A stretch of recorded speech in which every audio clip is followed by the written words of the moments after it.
A section of ప్రజలు తెలంగాణ రాష్ట్రంలో సంతోషంగా ఉన్నారని నువ్వు భావిస్తున్నావు? ఫలానా సెక్షన్ ప్రజలు తెలంగాణ రాష్ట్రంలో రైతు రుణమాఫీ చేస్తా ఉన్నారు కదన్నా, చేయలేదు కదా. చేసిరు కదా. 30% మించి రైతు రుణమాఫీ జరగలేదు తెలంగాణ రాష్ట్రం. అదే నిరంతర ప్రక్రియ చేస్తా ఉన్నామని చెప్పేసి మీరు గతంలో బీఆర్ఎస్ వాళ్ళు చెప్తే విన్నారు, ఇప్పుడు వాళ్ళు చెప్తే మీరు విన్నారా? ఇప్పటి వరకు రైతు రుణమాఫీ జరగలేదనే విషయం నేను చెప్తున్నా. రైతులకు ఆశ పెట్టి ఫలానా తారీఖు చేస్తా అని దేవుడి మీద ఒట్టు తిన్నది బీఆర్ఎస్ పార్టీ వాళ్ళు కాదు కదా క్రాంతి, ముఖ్యమంత్రి గారు కదా. మళ్ళీ తారీఖుల మీద తారీఖు ఇచ్చుకుంటూ పోయి రైతుల రుణమాఫీ చేయకుండా, రైతు పండించే పంటను తిరిగి కొనుగోలు చేయకుండా, రైతు బంధు కూడా ఆపేసి ఎట్లా రైతులు సంతోషంగా ఉన్నారు ఎట్లా అనుకుంటారు?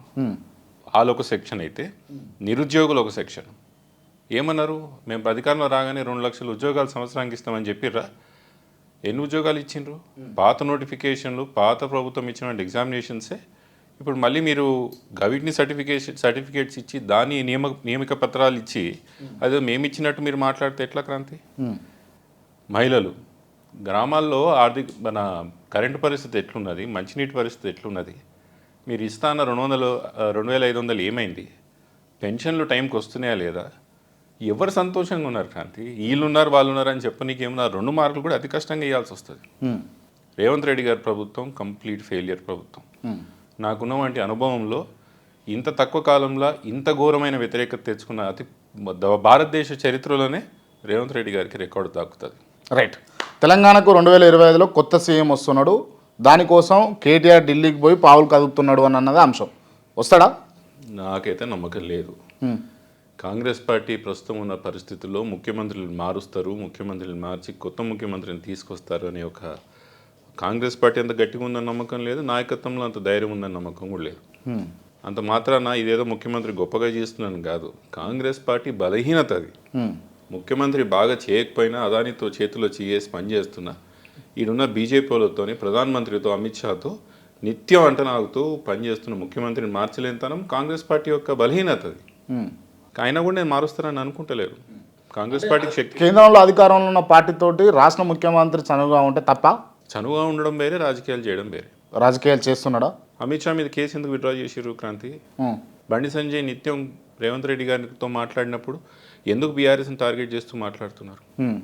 ఆ మధ్యలో రాజ్నాథ్ సింగ్ గారు వచ్చినప్పుడు ఏకాంతంగా రేవంత్ రెడ్డి గారు గంటలు ఎందుకు మాట్లాడాల్సి వస్తుంది ఆయనతో? ఇవన్నీ కారణాలు ఉన్నాయి కదా. ఎందుకు బీఆర్ఎస్ పార్టీని టార్గెట్ చేస్తారు ఇద్దరు కలిసి? మీ ఇద్దరికి రాజకీయ ఒప్పందం లేకపోతే బీఆర్ఎస్ పార్టీ ఎందుకు టార్గెట్ అవుతుంది మీ అందరికీ? ఇవన్నీ ఉన్నాయి కారణాలు. రైట్. ఇప్పుడు కార్తిక్ రెడ్డి గారు ఇంతగానం రేవంత్ను అపోజ్ చేయడానికి కారణం సబితమ్మను అసెంబ్లీలో అపోజ్ చేసినటువంటి రీజన్స్? అట్లా ఏం లేదు క్రాంతి.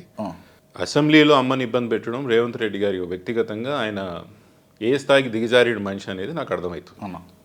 మనిషి ఏ స్థాయికి దిగజారినాడు అనేది నాకు అసెంబ్లీలో అమ్మని పెట్టిన ఇబ్బంది, రేవంత్ రెడ్డి గారి మానసిక స్థితి ఏ విధంగా ఉన్నదని నాకు అర్థమవుతున్నది. అంటే మానసిక స్థితి అంటే ఒక విధంగా ఉన్న రేవంత్ రెడ్డి, ఒకప్పుడు ఉన్న రేవంత్ రెడ్డి ఈయన కాదనేది నాకు గట్టిగా నమ్మకం. అది నేను చెప్పగలిసింది ఏంటంటే అప్పుడున్న మనిషి వేరే, ఇప్పుడున్న మనిషి వేరే. నిజంగా టీపీసీసీ కోసం మీ ఇంటికి వచ్చిండా? నేను రాలేదు. టీపీసీ కోసం మా ఇంటికి వచ్చి నేను ఎప్పుడు చెప్పినా? నేను ఎప్పుడు చెప్పలేదు. సబితమ్మను కలిసిండా? సబితమ్మతో ఫైర్ అయిన బ్రదర్, ఆయన టీపీసీసీ ప్రెసిడెంట్, మేము పార్టీ మారినాక అయినాడు. మాతో ఏం సంబంధం ఉంటుంది ఆయనకి? టీపీసీ ప్రెసిడెంట్, పార్టీ మేము మారి అప్పటికి 2 సంవత్సరాలు మేము బీఆర్ఎస్ పార్టీలో ఉన్నాక ప్రెసిడెంట్, టీపీసీ ప్రెసిడెంట్ అయ్యిండు. ఓకే. ఈ అంశాన్ని పక్కన పెడితే ఎంపీ టికెట్ కోసం అమ్మాయి మన హెల్ప్ చేసిందా? లేదు, అది కూడా ఏం చేయలేదు. ఎంపీ టికెట్ ఆయన అప్పటికి వర్కింగ్ ప్రెసిడెంట్గా ఉన్నాడు. మల్కాజ్గిరి పోటీ చేయాలని నిర్ణయం చేసుకున్నాడు, అధిష్టానం ఒప్పుకున్నది, ఆయన చేసుకున్నాడు. దాంట్లో మన ప్రమేయం ఏముంటుంది క్రాంతి? రేవంత్ రెడ్డి గారి యొక్క కాంగ్రెస్ పార్టీలోకి వచ్చిన తర్వాత ఆయనకు వచ్చినటువంటి పదవులే కానీ అవకాశాలు కానీ ఏవి కూడా మనకు సంబంధం లేదు. ఆయన సొంతంగా ఆయన చేసుకున్నదే ఆయనకు వచ్చింది. దాంట్లో మనం ప్రమేయం లేదు, అమ్మగారితో నా పాత్ర కూడా లేదు.